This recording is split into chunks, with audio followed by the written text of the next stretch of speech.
Hello everyone. Now I want to do a video talking about the themes that people are scared to talk about, sort of the sexual nature themes, the sexual harm, any taboo related theme, any guilt related theme. Now I think this is so important to cover because people are obviously scared to talk about this for understandable reasons, societal rejection, and you don't hear it that often.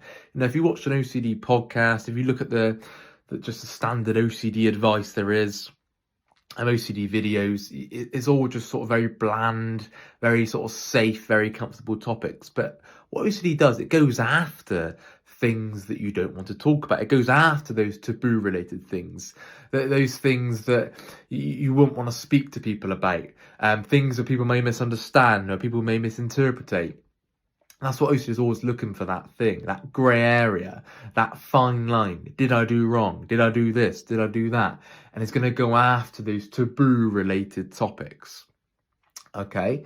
And that's exactly the nature of the disorder. That's how it operates. It don't go after things like, the pink elephant example. It doesn't go after the lamppost. It doesn't go after things or stealing a chocolate bar, what it could do if you've got stealing OCD. It isn't going to go after things like that are quite trivial. It can do, yes, obviously it can do, but usually it goes after the sort of the sexual nature, the sexual harm, the sexual assault, anything like that. That's exactly what it does. Okay, that's why I wanted to cover this topic, because I hear it all the time with my job that I do, coaching OCD sufferers, and people coming through the door quite often don't want to speak about things. They quite often don't want to. They're very silent on calls, or or crying. From my own experience, I was crying because I was so scared to open up. I was so scared to say what OCD had latched to, because OCD is very crafty. It gets in that, it nestles just in there, just out of reach, where you can't tell whether it's right, whether it was wrong, whether it was good, whether it was bad, and what your intentions were. And hence why it goes after areas where potentially you were drunk, or maybe areas of sexual development between the ages sort of 11 to 16, 17, 18, the sort of the puberty ages, sexual development, when your brain's developing. It goes after those kind of things.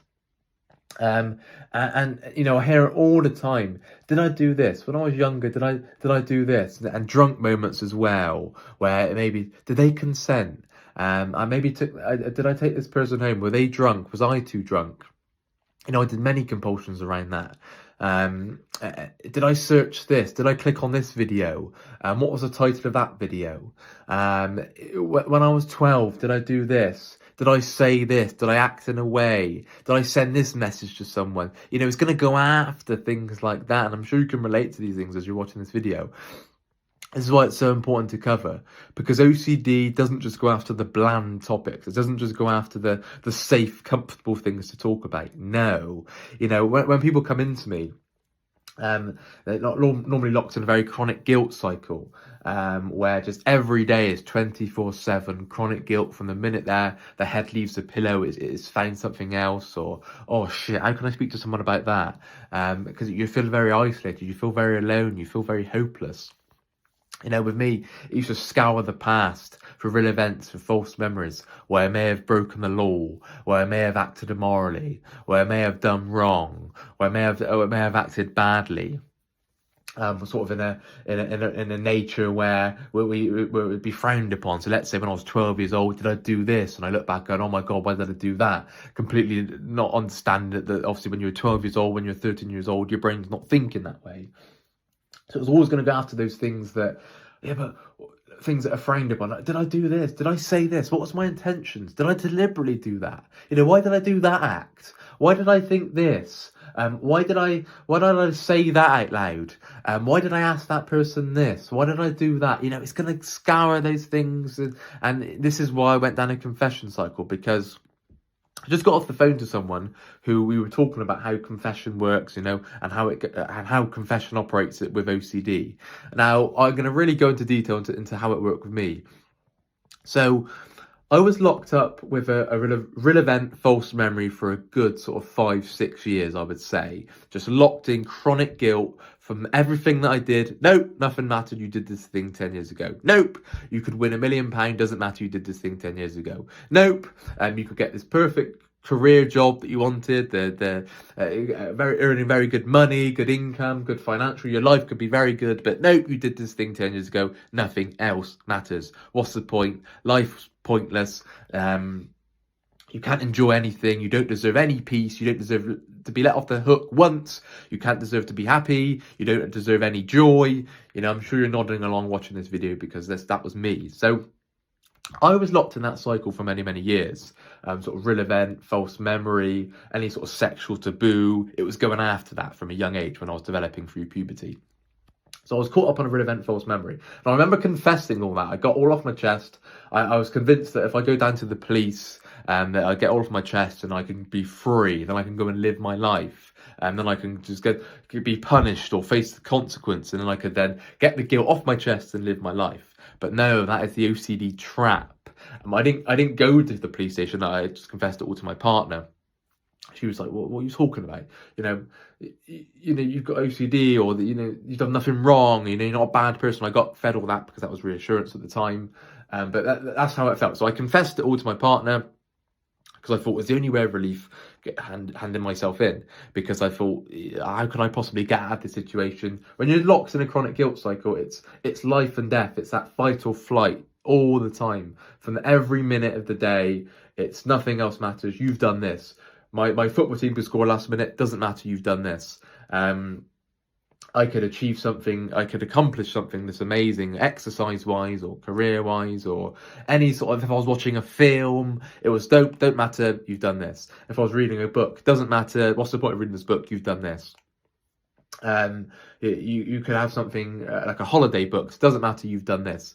You could have something really cool arranged with a family. Maybe you've got a wedding coming up, or maybe you're going celebrating something as a family or as a society or as a community. Doesn't matter. You've done this. You know, that's how it feels.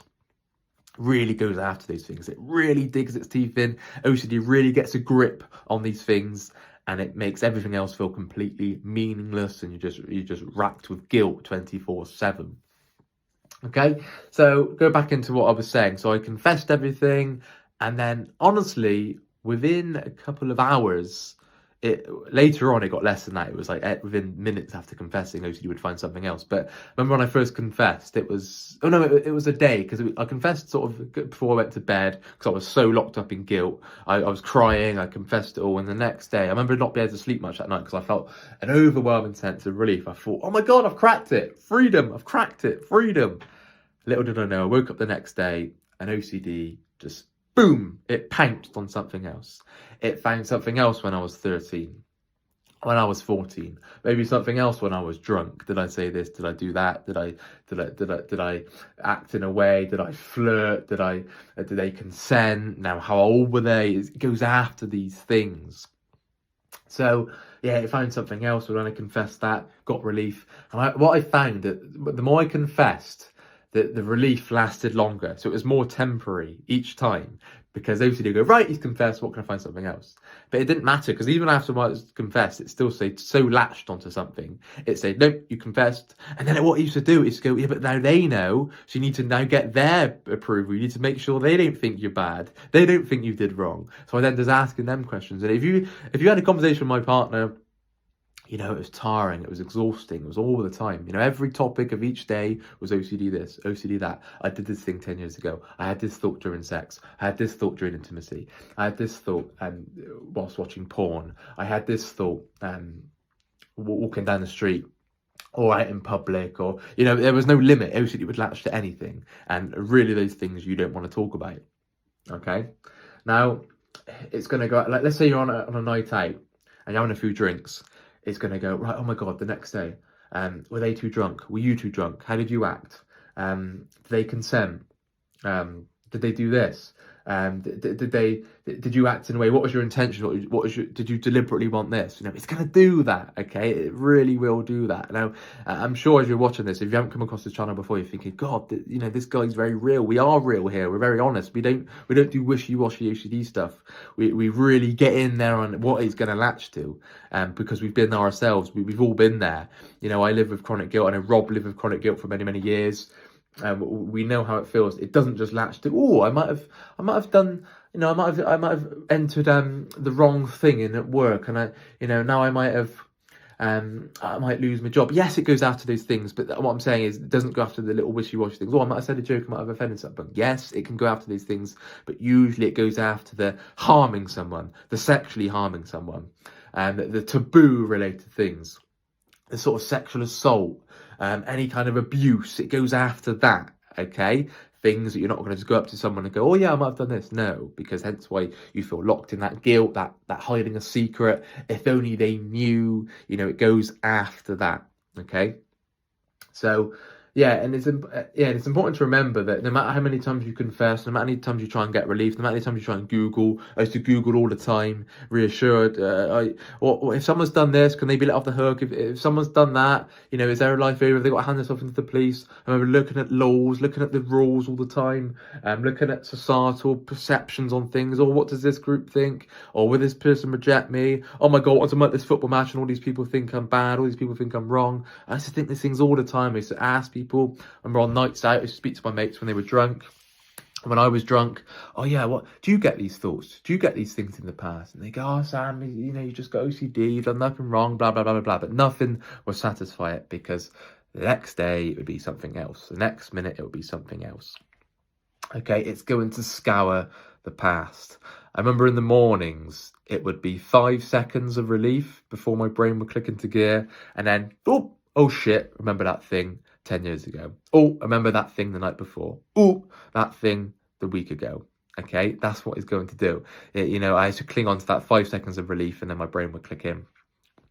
Like, even healthy distractions didn't last for long, because, let's say I was out running or playing football or at football or at any sporting event, any music concert. If I was out socialising, although it might provide me with short-term relief and distraction and directed my focus elsewhere, it was always lingering in the back because I hadn't accepted myself, hadn't accepted the worst-case scenario. And then the if only they knew fear ramped up through the roof. Yeah, but this person wouldn't be with you right now if they knew this. If they knew this thing that you did 5 years ago, this person would be with you right now. You wouldn't be on this date right now if this person knew. You wouldn't be at this football match right now if all these 80,000 people around you knew. No way. You couldn't be let off the hook. No way. You can never be let off the hook. How can you ever enjoy life again? How can you ever sit at peace reading a book ever again? How can you enjoy a good film ever again? How can you go down the pub and enjoy a few beers ever again? How can you enjoy some good food ever again? How can you enjoy a holiday ever again? That's what it did. So to a point where my whole life was totally restricted. I thought, well, the only way out is handing myself into the police or killing myself or just confessing all the time or telling the whole world. Or it just felt like I just couldn't possibly live with like a dark secret, quote unquote. That's how it feels. Hiding a dark secret, living a lie. How could you done this and not tell people? How could you have done this and not tell your partner? How could you have not told your parents? How could you have not told your friends? How could you have not told the president? How could you have not told God? How could you not told the whole world? No, that's how it feels. That's how intense it feels. And this is why people who don't have OCD, it's very hard for them to grasp it, because they can read a book and go, oh yeah, it sounds intense. Oh yeah, that sounds difficult. That sounds rough. But no, once you've experienced it yourself, it's fight or flight. It's on your mind. It's the forefront of your mind. It's the intensity 24/7, every hour of the day, every minute of the day. If only they knew, if only they knew, if only they knew, if only they knew. My whole life was looking for a filter of chronic guilt, of shame, of what's the point, Sam? You've done this. You can never be let off the hook. You might as well hand yourself into the police. You might as well spend the rest of your life in jail. I just got off the phone to someone in a one-to-one call, and we were saying, well, because we both could relate to that on our journeys. And we were saying, well, even if you handed yourself into the police, you'd then just be doubling the sentence over and over again. Because, I've done this, I've done that, or I might have done this, or I had this thought. You'd be going in, handing yourself in, doubling your sentence. You spend the rest of your life in jail because you'd be like, I've done this thing. And then you're just constantly telling, I've done more, I've done more, I've done more, I've done more. So the point is, nothing ever satisfies OCD. It's an endless path. It's a futile pursuit. As soon as you go down the confession path, and this is from someone who confessed everything, the whole wide world, every thought, every real event, every false memory, but it was never enough for OCD. OCD was running rings around me because it just found something else, then something else, then something else, then something else. Like every thought during sex, every thought during intimacy, You've got to confess this now. You've got to confess now. Obviously, I couldn't control the thoughts that were coming in. So every thought, it was tell, and to the point where, I'd never end. I'll still be doing that now because, you can't just stop thoughts. Thoughts will just come in. The problem is when, oh my God, I can't live with this secret. I can't live with this dark thing. I can't live with living a lie. I can't live with people not knowing. If only they knew, blah, blah, blah, blah, blah. That's what it's going to do. So I'm going to leave it there. I think this importance this video or this topic or this subject is very, very important to cover. It's not covered enough because so many people are suffering in silence. So many people don't talk about these things. But OCD, the bottom line of this video, OCD is going to go after those things you do not want to talk about. It's going to go after those taboo related topics, those guilt related topics, those sexual harm, any POCD, harm OCD, incest OCD, HOCD, trans OCD, any sexuality, SOOCD. It's going to go after those things. Okay, there is no limit, there is no boundary as to what OCD goes after. There is no rule. OCD moves the goalpost. You might feel like you get relief and it goes, but what about this thing when you were 10 years old? What about this thing when you were 15 years old? What about this thing when you were 12 years old? What about this thing when you were drunk?